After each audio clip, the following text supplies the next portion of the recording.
So when Paul Rhodes asked me to talk at this conference, I asked Paul, how many people do you think have heard of KLA? And I think between the two of us, we bet about 5 or 6 people in the audience, but I can have a show of hands. Well, that's more than, I'm quite surprised. So what I'm going to do is, his mission to me was to try and inspire you guys on future applications for neural computing. But not just neural computing, I think I'm going to talk, I think as you'll see the application space, I think there's a lot of space for completely new algorithms also. So, but I'm going to have to navigate through a little bit of our company background. And then what I'm going to do is kind of give you guys things kind of in rear view mirror. I'll show you Moore's law up to 14 nanometers. And then I'll give kind of a cartoonish, very simplistic view of what one of our systems looks like, the wafer inspection system. And then go on to future challenges. So here's kind of what KLA Tencor is. We're about a $3 billion company. And we have about a significant amount of investment in R&D. The products that we have start all the way from wafer inspection. We do metrology. We do reticles. It's mask inspection. We do LEDs. And then we also have products in storage. But what's really our value proposition? So a simple way in which I try and explain it to people is if you start from an ingot of silicon and you're looking for a finished chip, it's about 16 to 24 weeks. In fact, I think the time's getting longer. That's the pipeline when it starts from a silicon to the time till you can do electrical tests. Forget about a finished chip even, right? So that means, and what kind of tests they do? They'll actually do either functional tests. They'll see if the chip is good or bad. Maybe it works at 2 gigahertz and fails at 3 gigahertz. And they'll also do parametric testing, right? So these are the kinds of things they do. And so obviously, you can't have hundreds of millions of dollars of silicon in flight and have no idea whether the stuff's going to work or not. And that's what, that's where we come in. We build proxies for electrical tests in the front end of the fab. And so for functional tests, we have reticle and wafer inspection systems. And then we have proxies for parametric tests where we have metrology tools that do kind of physical. So what we're really doing is we're taking physics, optics, electron imaging, and converting them into things that could predict electrical signals in the future. So, for example, you'll have, some of our output on the defect inspection systems would be these kinds of things. You'll have a blocked implant, blocked contact. They may not make a lot of sense to you, but one of these defects will probably kill your chip, right? So they've got to make sure that they can catch all these things. But beyond that, on the other side, you're seeing the transistor over there. They've got to be able to control the gate dimension quite well. And so they've got to keep these things, they've got to kind of balance both these things. And they've got to do it at a reasonable cost. And so what we really do is we're really a physics and math company, right? So one part of our company goes, we look at deep UV. We have wavelengths that go from 190 nanometers to 900 nanometers, broadband systems. We have E-beam systems. And on the other side of it, we get all this data, and we have to do something with it and provide something meaningful to the customers. And so we really do a combination of these two things. And so I'm going to talk a little more about the computational aspect of it. But before I do that, let me kind of take a look into Moore's law, because you guys have heard a lot of stuff. There's doomsday predictions that Moore's law is completely dead, to some other people who think it's slowing down. So let me try and give you a somewhat more objective view of it. So the optimistic view is, yes, the CMOS scaling has ended, but there are other innovations, and we can keep putting more and more chips, right? So that's sort of the optimistic view. And there's a lot of reason for this optimism, because I've seen at least, I've been in the industry for 30 years, and there are several times that people have predicted that it's going to die, right? Optics cannot be extended, et cetera. But but there are some real dark clouds, right? The pessimistic view is all exponential laws come to an end. And a lot of people think that the last true node was 28 nanometer. And then the number of transistors could double, but the cost per transistor cannot stay flat, right?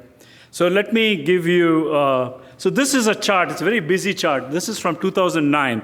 So what we do is we predict what's going to happen over the next 10 years. And you'll see there's a lot of different customers. We have flash customers, we have microprocessor, logic, foundry. And there's all kinds of, what are they doing at the front end of the transistor? What are they doing in the middle? And then how are they connecting things at the back, right? So if you actually look at it, here's where we are, right? So does anybody have a 10 nanometer transistor today out there in the market? No, Intel's shipping product at 14 nanometer. There are other people who are shipping, your iPhone's probably got a 16 nanometer chip.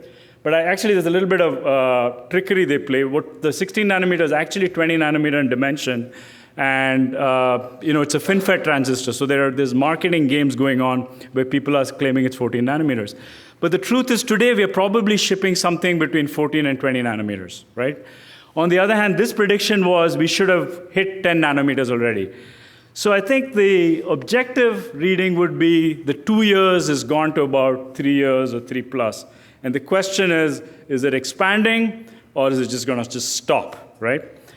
And there are some concerns because if you look at a flash, you can't use lithography scaling anymore for flash, so they're going vertical on flashes. So it hasn't stopped in that sense, right? So the lithography scaling has stopped, but they're doing things vertically. EUV was supposed to have come on the scene in 2003, by the way. It still hasn't made it. And some people are saying it could come at 7 nanometers. Some people are saying it could come at 5 nanometers. And even if you listen to the most optimistic guys, they'll say, well, we'll use EUV for a few layers. And then the rest of it will be traditional processing. So that's sort of kind of a somewhat more pessimistic reading on what's going on. However, if you look at the end drivers, there's just an enormous appetite for chips, right? Whether there's driverless cars, there's 5G. 5G can go more than a gigabit. Internet of Things, the cloud, machine learning. So there's an insatiable drive for chips. The question is, how are we going to get there? Maybe we don't get there with traditional scaling, and there are other architectural approaches that might get us to newer products. And that also, in some sense, suggests that the time is ripe for the traditional von Neumann architecture slowing down, and maybe there's opportunities for other kinds of things to happen. So that's just a brief view on the industry. So let me kind of go through the wafer inspection problem, and I'm going to give it really a cartoonish kind of view of it. So here's what our products, the family of products we have. We really have optical. The way I like to view inspection is it's like the night sky. If you look at the night sky, the optical inspector detects stars. So we can actually go in and see with your naked eye stars. But you can't probably tell that there's a binary star. Right? For that, you'll have to focus something. You'll need a Hubble telescope or something, and you can then probably go in and say that you can distinguish it. So we use a similar strategy in inspection, and we've been using this for the better part of a decade. We use the optical inspectors to find stuff. And so this wafer inspection is really a system-of-system phenomena. We use optical inspection for detection and E-beam for verification. And here's the problem. The optics does have sort of the throughput that's reasonable to our customer. In other words, we can inspect one wafer in about an hour. And on the other hand, E-beam, well, it's actually the optimistic number is about thousands of hours per wafer. People are trying to build parallel systems, but because of things like space charge effects, it's extremely difficult to build really a fast E-beam system. So it's really a massive two-way machine learning problem, right? Because I'll get to it and I'll show you when you look at the optical image, you can't actually tell initially whether there's something there or not. So this is sort of the kind of stuff we have to find. We have to find these 10 nanometer defects. So let me put this in a slightly different perspective. That's a 300 millimeter wafer, and today our optical systems have to catch 15 nanometer defects, and they try and catch it with the wavelength of light, which is about 250 nanometers. So try and just imagine that. The wavelength of light is 250 nanometers. We've got to catch a 15 nanometer defect. The equivalent story is you can look at Northern California, a radius of about 300 kilometers, and you have to detect a 15 millimeter penny. The real challenge is there's probably, once you get into some sort of production, you'll probably have 100 events that are going to kill the wafer if you don't catch it. And so that's what we got to find them in 1 hour. That's sort of the scale of things that we have to do. So what kind of numbers do we have, right? So our optical detection system today, the raw data is actually can produce 50 terabytes. So I can produce you guys 50 terabytes of data in 1 hour. And the data rate's about 50 gigabytes a second. That's about 1,000 high-def cameras running in parallel. And we actually have only one chip to actually scan it. We have a really custom TDI sensor, which we adapted from the satellite imaging guys. But that's the kind of chip we have. We have our own custom chip that produces data at that rates. And then you go to the E-beam verification system, the data is about, you can only consume about 100 to 1,000 defects an hour, right? And so what you've got to do is you've got to be able to do a massive data reduction and find the most interesting things from there, and then take it over to the scanning electron microscope, and then the scanning electron microscope can verify what's happening. So this is sort of, just to give you guys an idea, this is what the E-beam system looks at. You can see it, and unfortunately, our optical system looks like Mr. Magoo. There's very little you can see, at least initially. And so we've got to be able to, train the optical system that this is what the E-beam system cares about. And then later on, once we're in production, we've got to be able to reduce all this data and say, hey, these are the 1,000 events that we care about. So I hope I've convinced you that we've got a pretty interesting problem. But I'm going to show you some of the challenges which are going to make it even more difficult in the future. So here's sort of what our architecture looks like. This is a simple cartoon diagram. It shows that we've got, some image, there's a microscope, there's optics. I haven't shown you this, but our optics really consists of, as I mentioned, the wavelength of light has to go from 200 nanometers to 450 nanometers, and we need an enormous amount of light. So we have something called a laser pumped lamp that creates a fusion inside a bulb and makes sure that the bulb doesn't explode. So that's the kind of physics that's go into our optics. And then, of course, we have our image computer as the one that does the processing. And then we've got a lot of other things like autofocus systems. We've got to make sure there's no vibrations. Fortunately, these are systems we control, so we do have the ability to sort of co-engineer these systems. But nevertheless, it's pretty challenging. This is one of our reticle inspection systems. So you can see there's a high-powered 193 nanometer laser. There's a high-NA 55 nanometer pixel. There's low aberration optics. There's an autofocus system. We have transmission and reflected. And then the rest of it, these things in yellow are really our computation. We essentially ship a supercomputer with every one of these reticle inspection systems. And if you want to buy one of these systems, they're anywhere from $15 to $30 million. And yet they have to be cost effective, because I can guarantee you that almost every one of the chips here has been probably inspected by one of our mask inspection systems, because if you have a defect on a mask, it's going to show up on every wafer. So it's extremely valuable for them to inspect these masks. So that's just to give you, so let me give you now an example algorithm. And again, now I'm going to switch to wafer inspection. I'm going to just do a very cartoon-like view. This is a very simple thing. One of the nice things on wafer inspection is every die that they print is supposed to be identical. So if your job is to find a random defect, you can just do a comparison between these two. So that's a very simplistic view. But here's a challenge that happens.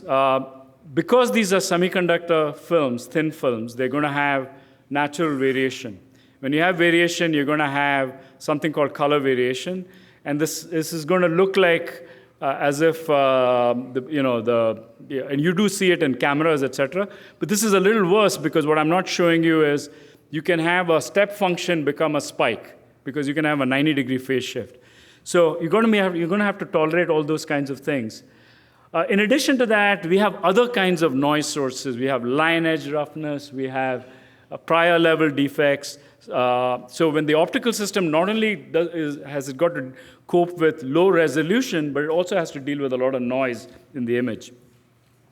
So I'm just taking you through one of the approaches that we used and how we leverage things. This is, by the way, one chip. This is a 65 nanometer design, so that's why I can show you this data. I really couldn't show you anything more advanced than that, because our customers won't like it. And so I'm just zooming into an area. And this is not even a real working chip. It's actually a test chip. And so what we did is we try and leverage EDA design. So one of the good things we have is, because these are all chips that are made, we do have the design. But the design looks quite different than what is actually printed on. So that's, for example, what a design might look like, but what ends up in the wafer is quite different. So what we do is, what I wanted to show you is, we leverage this design, but the way we can leverage it is we have to continuously align the design to the optics. And that's a non-trivial task, simply because the design and the optics don't quite look like each other. Once you do that, you have a lot of other options. So for example, I've now blown up an area. The area that's actually of interest is really the middle part. The stuff that you see here are something known as dummy patterns. And customers put that in simply because if they didn't put it in, they'd have loading effects, and they'll have all kinds of problems in making the chip. So they put all these structures which actually don't have any electrical properties, but they need them there for the chemistry to work out. So if we just did a naive inspection, we'll see that our noise is quite significant. But because we've done this sort of alignment, we're able to segment and go down to lower and lower levels. So that's the kind of tricks we use. We try and exploit every knowledge of physics of our system, as well as anything that our customer puts on the EDA side, right? So the current system with these kind of things can actually detect 50 nanometer defects with a 250 nanometer wavelength, right? And it's actually much more challenging than the noise that I've shown you here. So and these are some of the kinds of traditional algorithms, I would say. I would say we are a very traditional image processing computer vision company, and we use every trick in the bag to kind of get that done. Now, you can ask me a question whether we've used standard machine learning techniques. The truth of the answer is, for detection and discovery purposes, we have a challenge, because you can't. A lot of the things in the semiconductor is we have to learn. There are brand new materials that are come on. So if you haven't seen that material, how can we leverage? You have to have some kind of past knowledge before you can leverage one of these learning systems. Nevertheless, we are starting to see some inroads that machine learning can make. So let me also switch to how we've computationally dealt with it. So this is sort of our version of Moore's law. So our problem is, every 2 years, we have to quadratically keep up with the speed, right? And so that's one of the issue. And then the customers demand this constant inspection time per wafer. And so every 2 years, and now maybe it's 3 years, but it's still, we have to speed it up. And so the other problem that's happening is the resolution is dropping. The lithography guys play a lot of nonlinear tricks in order to be able to print things. But a lot of image processing really exists in what I'd call linear optical space. You can't play those same kind of tricks. And so we had to come up with a lot more complex algorithms. So not only do we have to speed up our systems every 2 years, but we need more and more complex algorithms, and we have to get cleverer and cleverer at it, right? So here's a kind of view on what's happened over the last 30 years. When I joined the company in 1985, we would work. I was an algorithm engineer, so I'd work with the hardware engineer. We'd put our algorithms in ASIC. That's the way we made it work, because there were no systems that could be fast enough. But because in some sense we've enabled Moore's law, we've now, our current systems that we ship are all clustered CPUs and GPUs. So we're using off-the-shelf systems, right?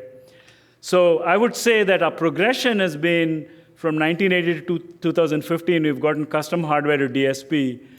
But I have to tell you, when I look at the kind of algorithms that we have to look at and the amount of data that I'm going to show you that we have to process, I think we're back to the future, right? We need some novel algorithms. We need some novel architectures. There's just no way around it, right? Because the traditional stuff isn't cutting it. So let me kind of close up with some of the future challenges, right? So here's CMOS logic. You've heard that Moore's law is dead. It's not quite dead. You know, people have seen a way, in the labs, they've actually got working transistors to 5 nanometers. And what they're going to do is they'll probably, at the 10 nanometer, they'll go to a taller FinFET. Then they'll go to these things called nanowires.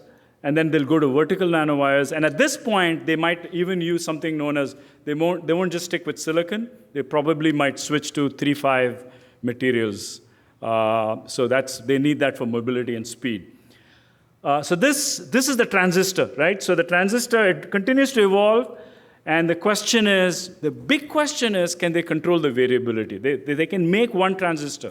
They can make maybe even 10 transistors. But can they make billions and billions of transistors, and is the variability going to be handled?